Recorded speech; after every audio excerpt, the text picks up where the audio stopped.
Flyers, and so I was rooting for the Flyers. He got a really bad concussion, and I don't think he was able to actually play in any of the final games.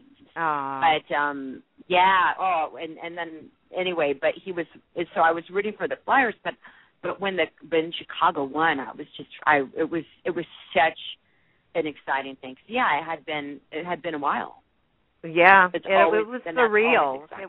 That they had won. It just didn't seem like they really did, because when you watch a sport, no matter if it's hockey or baseball or football or whatever, and you watch them all season, year after year after year, and they get to that final part and then they get knocked out, you kind of almost lose faith and hope, but, there's still that glimmer there. So when they do finally win a trophy like that, then it's like, oh, my God, did they really do that to you? Yeah, I know. I know. No. Well, I have to tell you, too, that your website is amazing. Did you put that together yourself, or do you have somebody doing that? Oh, no, a really great group in Toronto put it together called DaCosta. They did a great job. And I'm a little tardy on my blogs. Like, I need to get another blog out. But, the thing about the blogs is I need to be inspired by something in life. And, that's true. And I'm, like all I'm doing right now is working on the Stafford-project and getting that together. And I need to be a little more inspired right now in my life, and because I don't want to put out a crappy blog. So maybe, one will come out. There will be one probably by the end of this week, another new blog. And, thank you so much for acknowledging the website, because I would love more people to go to it, because you can watch the Stafford Project from MichelleStafford.com as well. So, yes, it is on there. Now, one of the blogs that stood out to me was the different body issues, and that you said you keep in shape by putting good shit in your mouth. Yeah, exactly. By putting bad shit in your mouth. I thought that was so funny, but it's true. I mean, it's really it is true. I mean, we all know it's true, and we all don't want to believe it's true. We want to go, no, like, and then we get mad, like, how come that girl can eat that, and how come I can't, And it's like, right. It's like that girl can eat that because that's probably all she's eating all day. Yeah. Yeah. Well, we all know somebody that can eat and eat and eat and eat and never gain a pound and never exercise. But I also see that a lot of times with teenagers especially, you eat all the takeout food and stuff like that, and you tell them someday that's going to catch up to you. You're not going to be running around like you are now, and it's not going to be as easy to get off. And then they realize it, of course, as they get older. And I wish that wouldn't happen to us. I know. It makes it so hard. You really got to work extra hard to keep it off. You do. Yeah. But also as I've gotten older, I can't eat so much crap. It doesn't. I think as you get older, your body can't take it as much as your body could take it when you were like 20 years old. Right. Like I mean, I could eat a rock sandwich at 20 and I'd be fine. And now, like the idea of people just having coffee and cigarettes for breakfast. I mean, I just like the thought of that gives me pain. Like I would just be in pain if I had coffee and cigarettes. I mean, I would immediately get a migraine headache. And I'd get, but at 17, I probably could have done it. Like that, like I would have coffee all day and I would be fine. Yeah. No, I know for myself that if I have 2 cups of coffee, that's it for me. I know, really. I don't want to promote that because that's a horrible diet, by the way. Oh, definitely. Definitely. It's not even a diet. Yeah, no one wants to live like that. No one wants to live. Well, I know that you have to exercise, and, a lot of people either love exercising or they hate it. And are you one that loves doing it, or it's just something you have to do? You know what? I actually like it. I like it because it's a time in my life where it's just mindless. I don't have to think about anything else except being there with my trainer. And my trainer is such a great guy. He's such a fun guy. He's such a wonderful person that I really enjoy my time with him for an hour. And, you know, and even if you don't have a trainer, you know, even going on the treadmill for like 30 minutes every day, that's just, it's a nice mindless, you know, time. You don't have to worry about thing, you just are doing it, and I think that's why I like it. It's kind of time to chill out. Yeah, and put your brain on rest, and that's it. Just go with it. Throw on a headset with your favorite music, and before you know it, that 30 minutes has passed, and you're like, really? Oh well, I could do this 30 minutes more. You know. I know. You just have to do it 30 minutes a day, and you're pretty good. Most definitely. Well, our hour is almost up, and I just wanted to bring Tracy on real quick. She's been holding since we started the show. So. Oh, okay. Tracy, you're live on the air. Hey, Michelle, how are you? Good, how are you? I'm great. I'm a huge fan. I mean, I just watched this. I've been, blowing up the Stafford-project, sending it to my mom, and my husband actually thought it was hilarious with, he can't differentiate that you're not Phyllis anymore, and he calls Josh Nick. He's like, oh, what's Nick doing with Phyllis? And he's like, it's just he's just really weird about it, and he'll kill me because I just said that on the air. But whatever, I don't care. Awesome. It's awesome. I had a question, but you guys already talked about everything I wanted to talk about, so I wanted to take it back to Y&R really quick. Sure. What did you think about Phyllis's send-off? What's your thoughts on that? Phyllis, her send-off, meaning how she left the show? Yeah, how she just fell down the stairs and that was that. Because I know as a longtime fan, I felt kind of cheated. Oh, you did? Oh, no. You know what? I'll be honest, I didn't see any of it. I didn't watch it because that's when I was on vacation with my daughter, and I really, and I just made a point to just be on a vacation with Natalia. I just really, really, because I used to watch the show just to watch myself to see where I screwed up. I just would watch the show. Up. Well, thank you. That's very nice. No. But just to see that was a crappy scene. How could I have done better? And so when I was off the show, I found myself I didn't really need to watch it because that was the purpose of me watching it before, and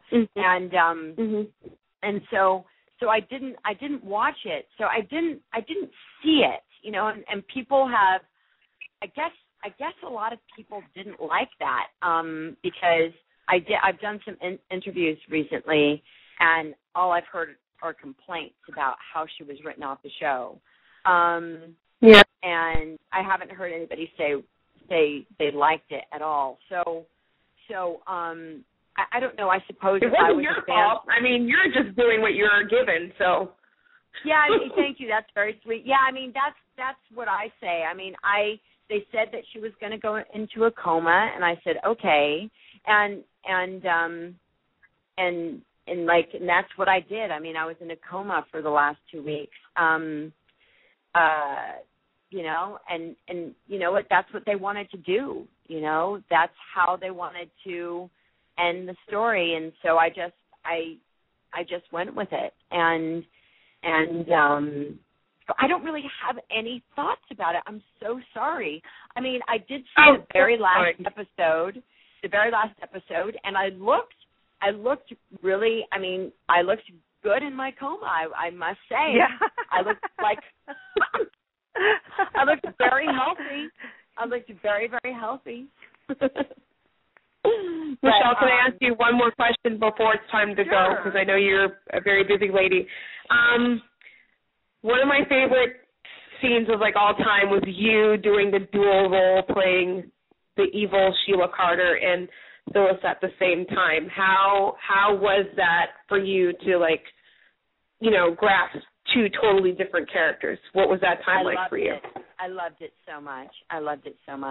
I really, that was really a high point. I was so honored that they would let me do that too. The writer, that she would trust me to do something like that. And I was very, very respectful that it wasn't my role, that it was Kimberly's role, and that and that she was Sheila, and I was just doing this story, and I knew it wasn't going to last forever, and so I was just very respectful of it being somebody else's role, and that's why I tried to make it my own and not do what she did, because she was Sheila. I mean, she was so amazing, and so, but I had so much fun. It was like very Hannibal Lecter. It was really, really fun. And I was just talking to somebody last week who's in the soap world, and I was telling him, I said, what daytime with these 4 shows now are lacking is a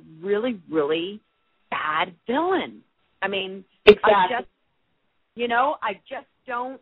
None of the shows have a villain, like a horrible villain like that. Like I played, that Sheila, like that type of horrible villain, like that type of person, and it's so much fun. Like when I watched daytime back in the day, having like a really evil character was so much fun. I think actually recently General Hospital did it with Ian Buchanan's character, right? Like he was really evil, I think.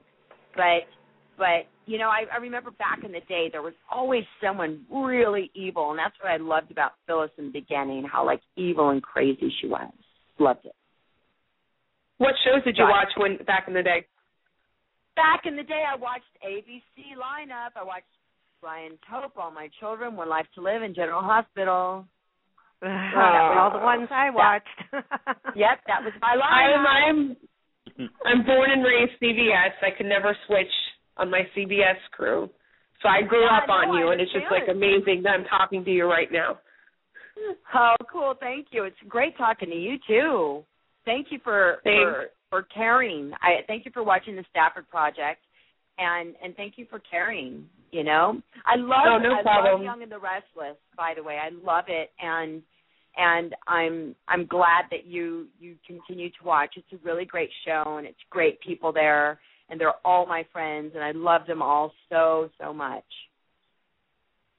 Thanks, Michelle. You're a great person for taking time out and speaking with a very excited, very, very excited fan right now. I'm trying to compose myself. So. Oh, yeah. Cool. Thank you. Don't compose yourself. Thanks a lot. Thank you. Thank you, Tracy. Thanks, Tracy. All right, thanks, guys. Have a great night. Right. You too. Bye-bye. That's so great. Even though I grew up on ABC, I eventually wandered over to CBS and NBC, and that's how I started watching all the different shows. And it's funny because my friends or my family would ask me, well, how can you watch and know what's going on ABC and then know what's going on in CBS and whatever? It's because most of them come on at different times, but when 2 shows would coincide, at a commercial, I would flip over to the other channel and it would still be running. And then when they went to commercial, I went back to the other channel. I know it. That's how I used to do it, too. Oh, that's funny. That's awesome. Yeah. And now, of course, I was going to say it's just a little bit easier now with less soaps, but that's not always a good thing. It is easier, right? It is easier. Yep, definitely. That's for so I want to thank you so much from the bottom of my heart, and I know from David, too, for joining us tonight. It was really wonderful speaking with you, and we look forward to more of the Stafford Project, of course, and anything else that you end up on, and I hope it's another series really, really soon. Really soon. Thank you so much. Thank you so much. I really appreciate it. Thank you for having me on your show. You're very welcome. Please, you're welcome back anytime. Yes. Thank you. All right, cool. Yes. Thank you. All right. Thank you, and have a good night. You too. Bye. Thanks. Bye-bye. And for our listeners, be sure you follow Michelle on Twitter at @TheRealStafford and also the Stafford Project. It's at Stafford Project. And check out her website, michellestafford.com. There's so many things on there. It's just awesome. And you'll laugh at, just reading her blogs. And even though she's telling you the truth, and she's very outspoken, but she's very funny the way she does it.